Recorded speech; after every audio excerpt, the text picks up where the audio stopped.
నమస్తే అన్న. నమస్తే అన్న. పార్లమెంట్ ఎలక్షన్లు వస్తున్నాయి కదా, ఏ పార్టీ గెలిచే అవకాశం ఉంది పార్లమెంట్లో బీజేపీ పార్టీ. బీజేపీ ఎందుకన్నా? బీజేపీ అంటే సెంట్రల్లో నరేంద్ర మోడీ గారు ఉన్నారు కాబట్టి మనకు అన్ని విధాలుగా సదుపాయాలు, నిత్యావసరాలు, మనకు కరోనా టైంలో కూడా అన్ని విధాలుగా మాకు సహాయం చేసింది కాబట్టి మేము మా ఓటు మాత్రం బీజేపీకి వేయాలనుకుంటాం. కానీ తెలంగాణలో కాంగ్రెస్ ఉంది కదా, కాంగ్రెస్కు మరింత బలం కావాలంటే ఎంపీ సీట్లు కావాలని వాళ్ళు అంటారు. అవును, కానీ కాంగ్రెస్కి ఓట్లు పడే అవకాశం లేదు. ఎందుకు? మనం గెలిచింది కదా. ఇప్పుడు మాత్రం గెలవదు ఆల్రెడీ. ఎందుకన్నా? ఎందుకంటే అందరికీ పబ్లిక్లో అవేర్నెస్ వచ్చింది ఆల్రెడీ. దాన్ని బట్టి అవగాహన వచ్చేసింది ఆల్రెడీ.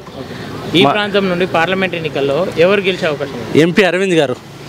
అరవింద్ గారు అంటే ఈయన 100% జీవన్ రెడ్డికి ఎట్లా ఉండబోతుంది ఈ ప్రాంతంలో? జీవన్ రెడ్డి గారు ఆయన ఎమ్మెల్యే కదా, నిలబడుతుంది కదా ఇక్కడ ఈ ప్రాంతంలో అయితే 100% అయితే ఎంపీ అరవింద్ గారే.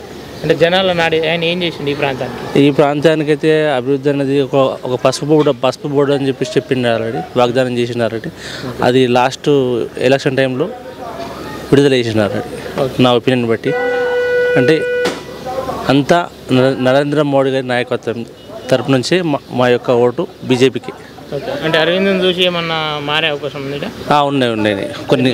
అంటే అరవింద్ గ్రూప్లోని బౌన్సర్లని నా ఫ్రెండ్ ఒక ఉన్నాడు ఆల్రెడీ. హెల్పింగ్ నేచర్ ఉంది అరవింద్ అన్నకు ఆల్రెడీ. మంచి హెల్పింగ్ నేచర్ ఉంది. చిన్నపిల్లలకు ఒక సంస్థ అనేది పెట్టింది ఆల్రెడీ, ఒక వైద్య సదుపాయం పెట్టింది ఆల్రెడీ. అదొకటి నక్కొకటి ఉన్నది ఆల్రెడీ. నేను కూడా హాస్పిటల్లో వర్క్ చేస్తాను. గతంలో ఉన్న ఎంపీ కూడా మంచిగా అభివృద్ధి చేసింది అంటారు. ఎవరు గతంలో అంటే ఈయనకంటే ముందు ఉన్న ఎంపీ గారు ఆయన అభివృద్ధి ఏం చేయలేదు ఆల్రెడీ.